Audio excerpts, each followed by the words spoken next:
Hello, welcome back to my channel. You're watching What Helen Reads and I'm Helen, and today I've got another Mafia Romance Monday for you.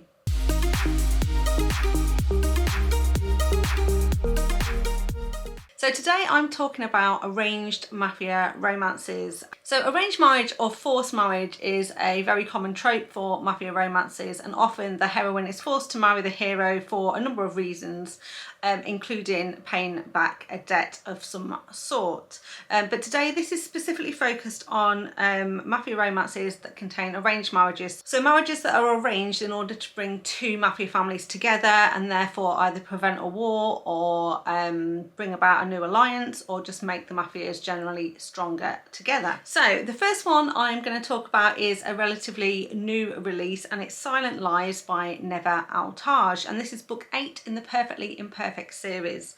So this one is an arranged marriage between our hero, who is Drago, and he is the head of the Serbian mafia, and our heroine is Sienna, and she's a Cosa Nostra princess. So this is the joining of the Cosa Nostra mafia and a Serbian mafia family, and this is arranged. So Drago does a deal with the head of the Cosa Nostra in order to marry Sienna, and the main reason for this is because, one, they want to bring their families closer together so that they can have some dealings, but also the head of the Cosa Nostra actually wants to spy on Drago, and that's why he sends Sienna in to the fold in order to spy on her new husband.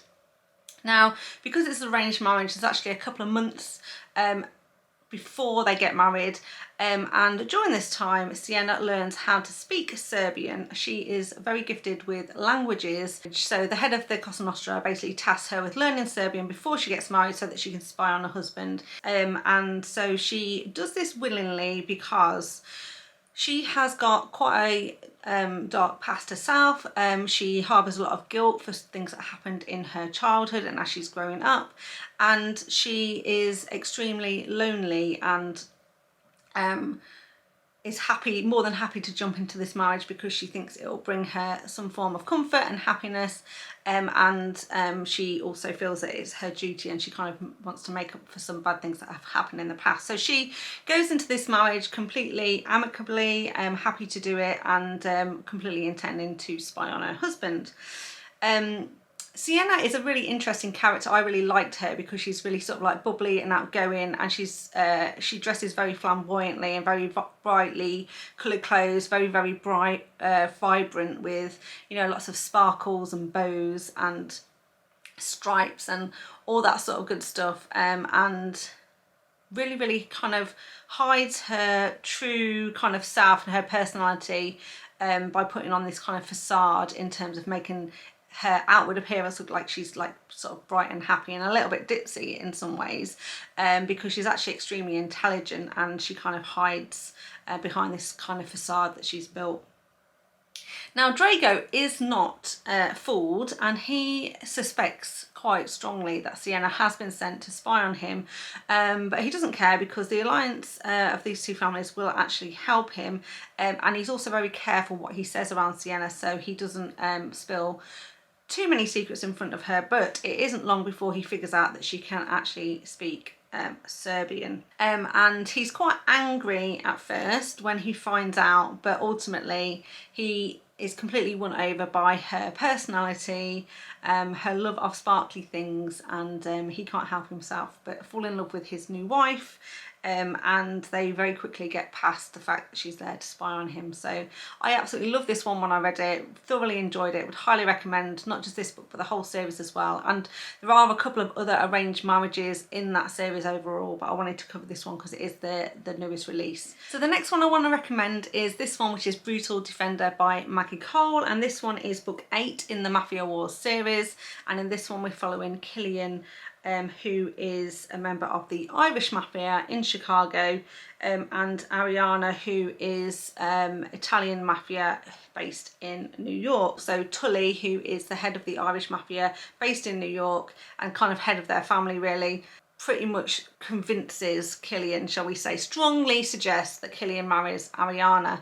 One, because it will bring the Irish family and the Italian family closer together, but it's also Tully's doing this as a favour to the Italian family, because Ariana is a little bit of a wild child. She's got herself into some trouble and she's hanging around with a very bad man in New York, and they kind of want to get her away from that. And so they're both strongly encouraged to marry each other, and ultimately that is what happened, and Ariana goes to live with Killian in Chicago.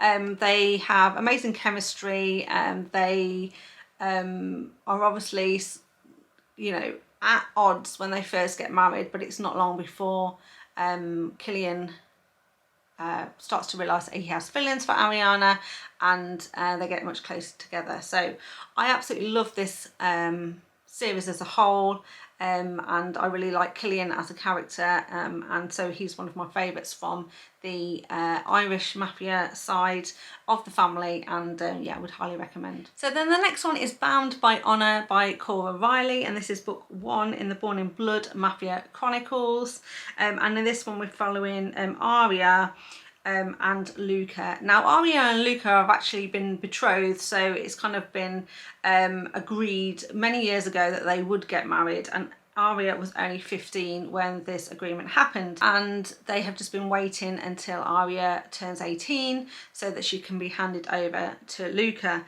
Now Luca is a pretty scary man. He's known as the Vice, and he is the eldest son of the head of the New York Cosa Nostra, and they have been betrothed in marriage to keep peace between these two families. Now Aria doesn't really want to get married to Luca, but she absolutely knows it's her duty. It's been a long time coming, and so when it is time to marry him, she absolutely does it willingly and knowing what she's getting into.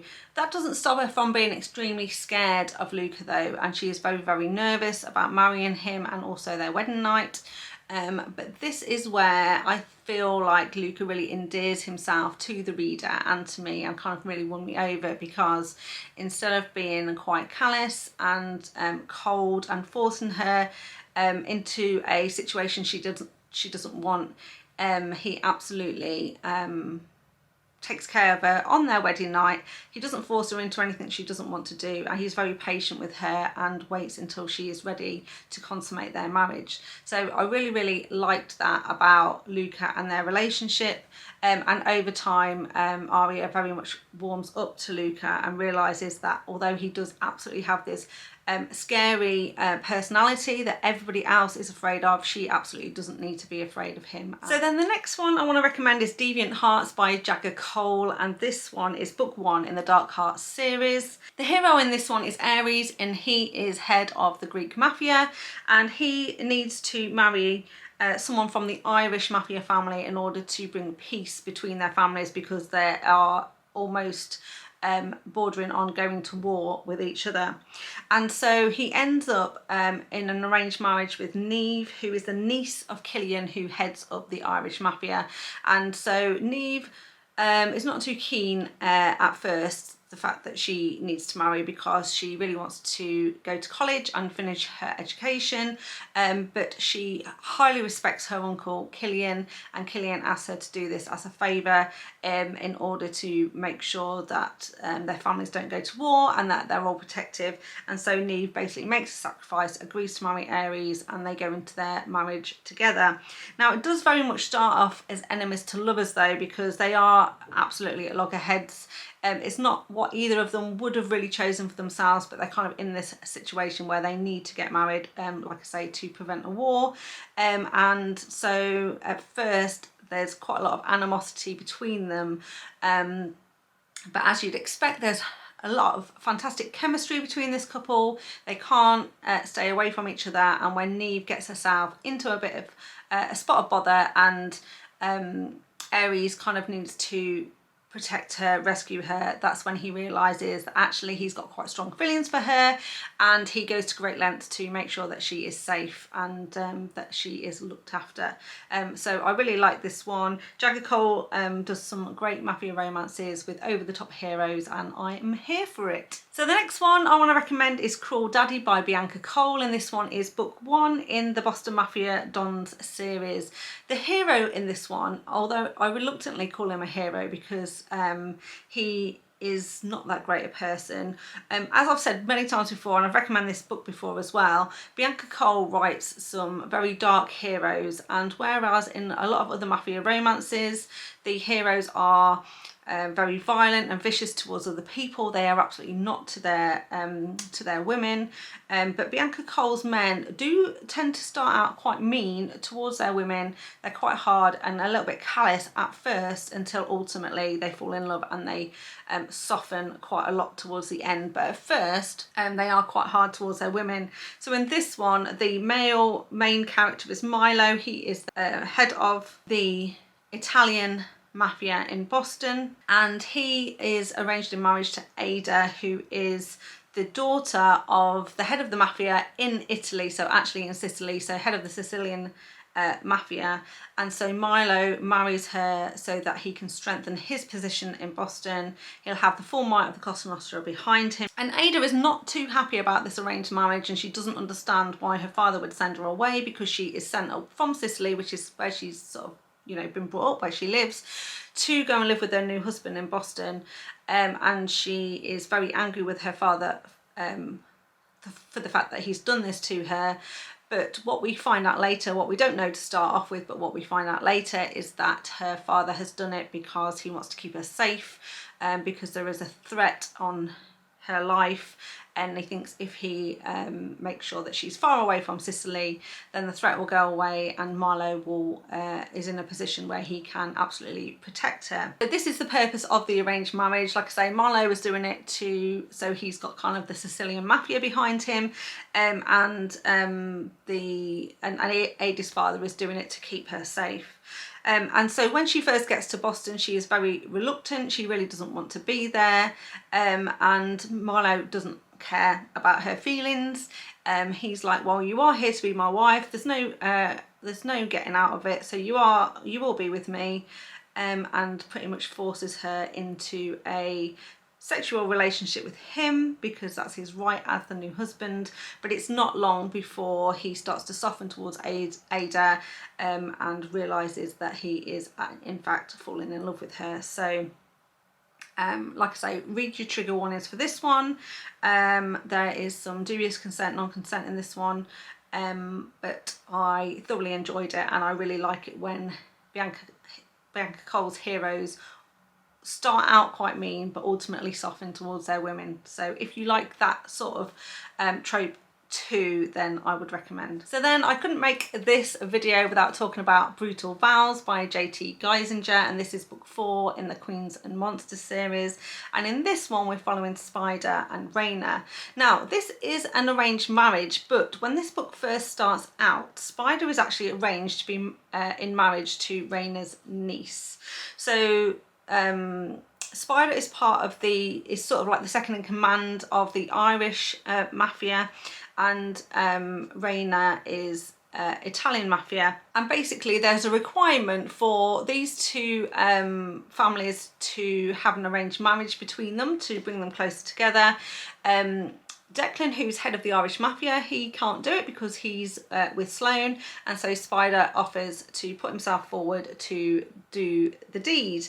And like I say, at the start he's supposed to marry Raina's niece, who's a much younger girl, and Spider kind of goes to visit them several times. He kind of meets Raina. Raina is very antagonistic towards Spider to start off with. She really doesn't approve of the fact that her niece is having to marry him, and they have an absolutely fantastic relationship. The banter between them is absolutely brilliant, and of course what ends up happening is that the niece is actually in love with somebody else, and falls pregnant, and so she cannot marry Spider, but an alliance between the families still needs to go ahead. So in the end, Raina has to step in to save her niece and marry Spider instead, and their relationship goes from there.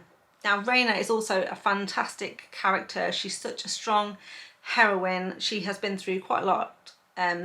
She's actually known as the Black Widow because she was married before and her husband died, and everyone thinks that she killed her husband, and Raina will confirm that she absolutely did not kill her husband.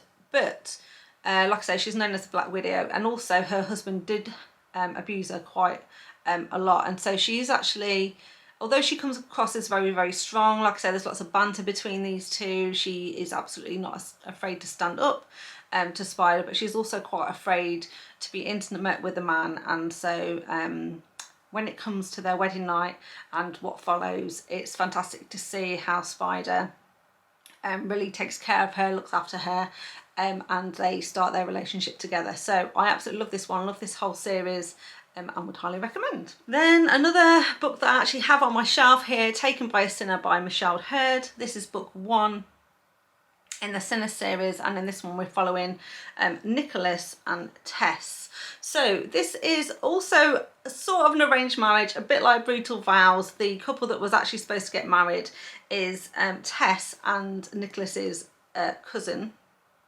But that doesn't work out. So essentially what happens in this one, Nicholas is the head of the Greek mafia.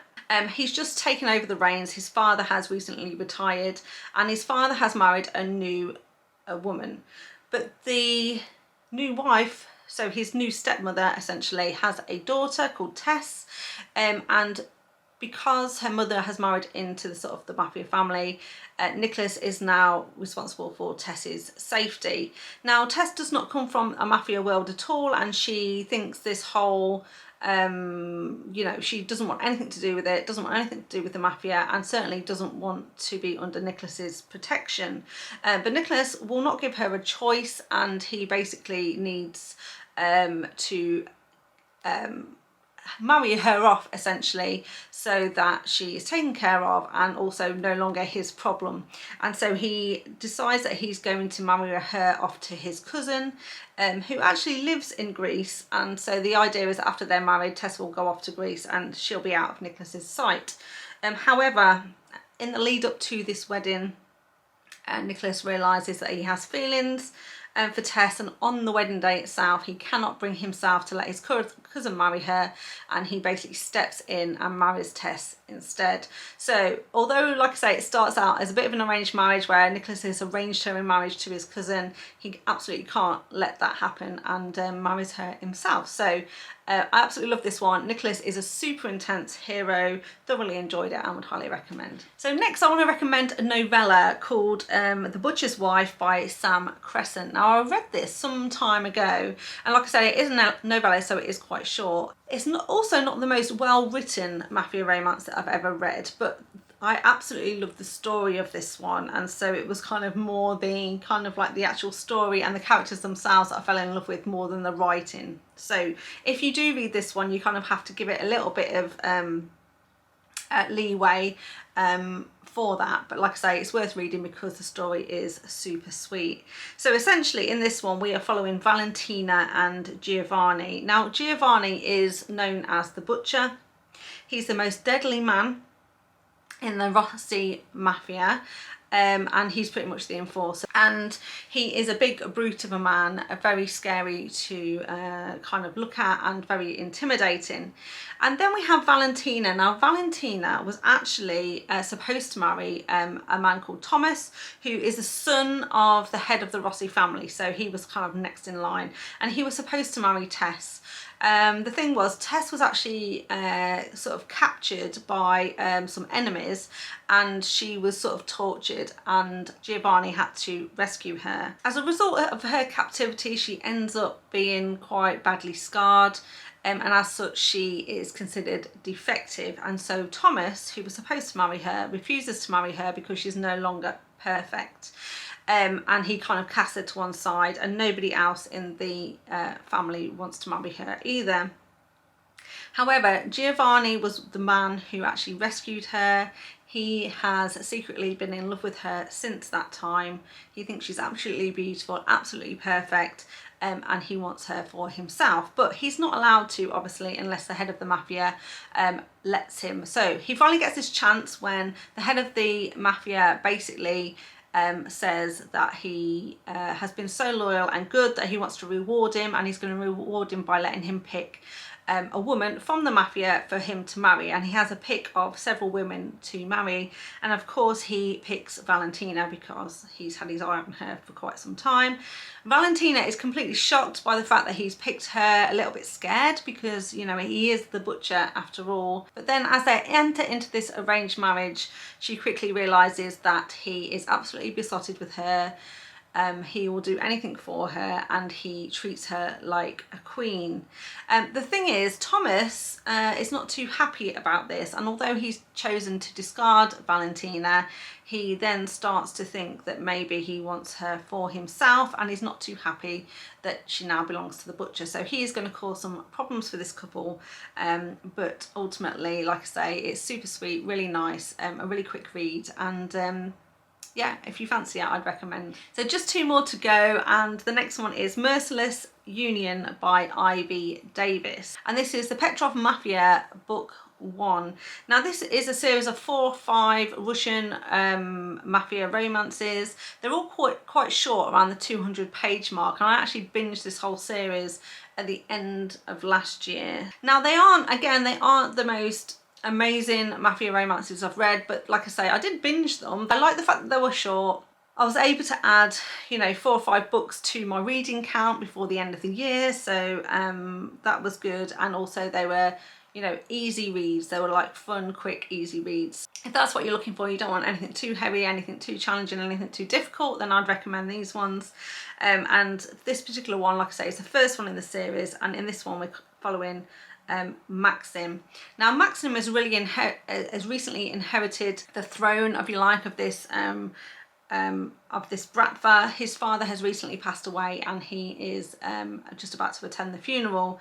The thing is, he absolutely needs to secure his position of power in the Bratva, because there's rumours and rumblings that maybe some other people don't think he should have inherited the Bratva, and are very much you know, there's rumours basically that they're going to try and overthrow him.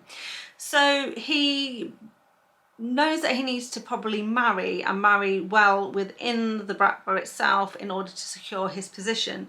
And so he turns to George's daughter. Now George was his father's right-hand man, so he is very, very influential and very well respected in the Bratva, and therefore if Maxim marries George's daughter, he thinks that will secure him a bit of a foothold to make sure that his new leadership remains safe and unchallenged. He spies George's daughter at the funeral, and she's a very attractive woman. Her name is Irina, and so he then goes to George after the funeral to say, will you give me your daughter's hand in marriage? And they enter into an arranged marriage.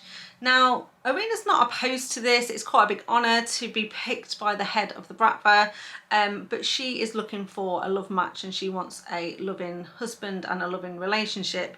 And of course, at first, Maxim absolutely says to her, there's no way I'm going to fall in love with you.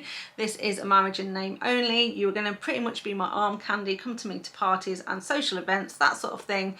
But there can be no love between us, because I cannot have any weaknesses, because that will make me susceptible to my enemies, and I don't want you to be a weakness. But of course, as any good mafia romance turns out, he can't close off his heart to her, and in the end he realizes that maybe he's fallen in love, and she is going to be a weakness after all. And then the last one I've got for you today is Taken by Him by Measha Stone, and this is book 1 in the Mafia Brides series. Essentially this one is following Dominic and Kazia. So the hero in this one is Dominic. He's actually head of the Polish mafia, and he signed a contract with Kazia's father that he would marry Kazia's twin sister. And so it's been an arranged marriage 4 years in the making. Unfortunately, Kazia's twin sister and her mother died in a car accident, and so her dad has been very unhappy since that time, and when Dominic comes to collect what's owed to him, he is more than happy to hand over Kazia to Dominic in order to fulfill the contract that they signed 4 years before. And so Kazia honours this arranged marriage, and their relationship goes from there. So there we have it. That's 10 recommendations for arranged mafia romances. I hope you found that useful. If you did, please give it a thumbs up. Remember to subscribe to the channel if you want to see more content from me, and if you have any arranged mafia romance favourites, please pop those in the comments down below. If I've not read them, I can add them to my TBR list for next year, and if I have, then we can share our thoughts with each other. So thank you very much for watching, and I'll see you next time. Bye. Then I've got, then I want to recommend, they're the one that does, you know, carries out all the violence, all of the, yeah, pretty much carries out all the violence. And at the start of this book, we, so the hero, and they get the happy ever after. He has got a, I'm gonna start again. So Luca is known to be the vice. I'm just gonna check that because I think it is the vice. Not force, because it's an arranged marriage. Okay, this is me trying to get this show back on the road. Just going to go with that and hope that that doesn't irritate me throughout.